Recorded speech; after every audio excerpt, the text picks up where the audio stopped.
Ilene Kristen Schatz, for the millionth time today, what the fuck do you want from me? Jim, you're a nasty son of a bitch. And don't even call me by my full name.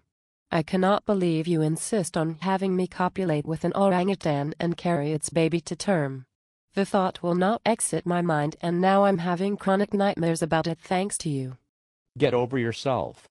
You're our highest paid star, and if we added the starring label to our cast credit crawls, you'd be sharing it with Yasmin Bleeth.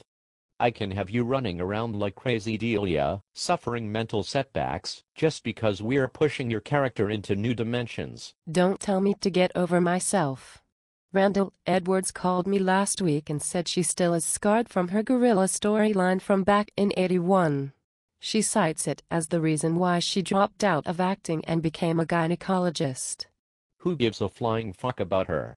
She's out of acting now, because nobody ever accepted her as Delia, and since she couldn't even get work replacing actresses on other TV shows. You are the one and only Delia, and that's why we raised your salary to $550,000 per episode. You are the richest woman in daytime television. Money shmoney. I'd rather be earning on the level of a mailroom clerk playing a character I believe in than this absolute freak of nature you're making Delia out to be. Oh, come on. Delia is the perennial child woman. She is eccentric to the extreme. You have not changed her in 15 years. Damn straight. But don't you think my having sex with a primate is over the edge? That's mental retardation, you sicko. Don't tell me what classifies as retardation. Only I can determine that. And you know what? Retardation is when our top stars skip out on what is found to be our biggest, most widely watched storyline, yet and lose their ironclad contact and fat salary. How dare you? No wonder so many vets have left Ryan's Hope. You treated Ron Hale, Nancy Addison and Earl Hindman the same way before they bolted. Haven't you ever heard about a thing called credibility? Your witch hunts, Satanist cult plots and bestiality are driving these great actors away. I really don't know how you can be so insensitive to them and the fans.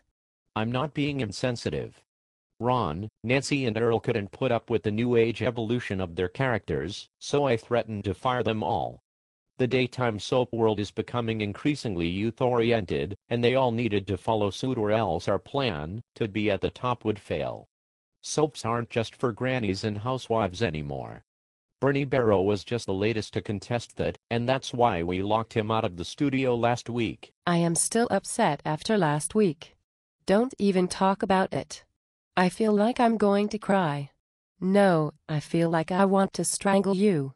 You just watch your back. When you least expect it, I'll be one step behind you with the intent to do something I won't regret. I don't get mad easily, but for all the travesties you've bestowed upon this show, it won't take much to get me going on you. This is the 4th time you've met with me today, Ilene. All the previous times, we've had to carry you out kicking and screaming via paramedics. One more episode, and we are checking you into Cedars-Sinai. I can't fire you, because you're our biggest asset, but perhaps a psychiatric evaluation will whip you back into shape. You're going to have to kill me first. I bet you won't even succeed. With all that weight you've been putting on lately, it must be hard to keep your breath.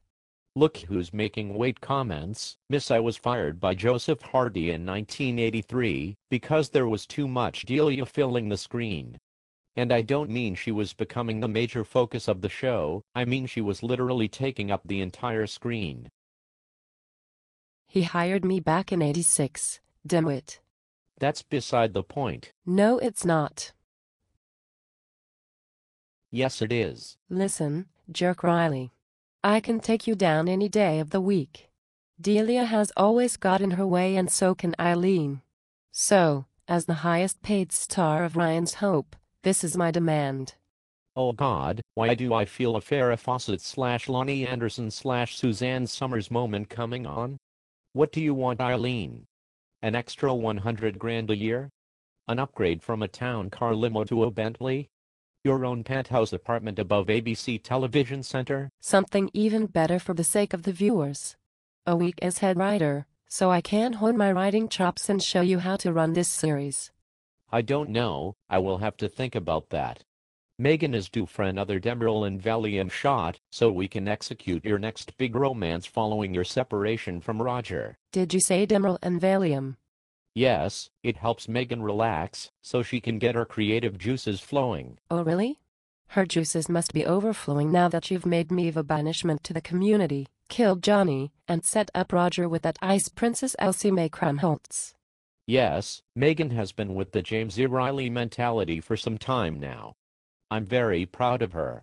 She's even talking about causing Lizzie to become a cannibalist, preparing a 4th of July feast which will claim the lives of Owen, Opal, and Sean. Ugh.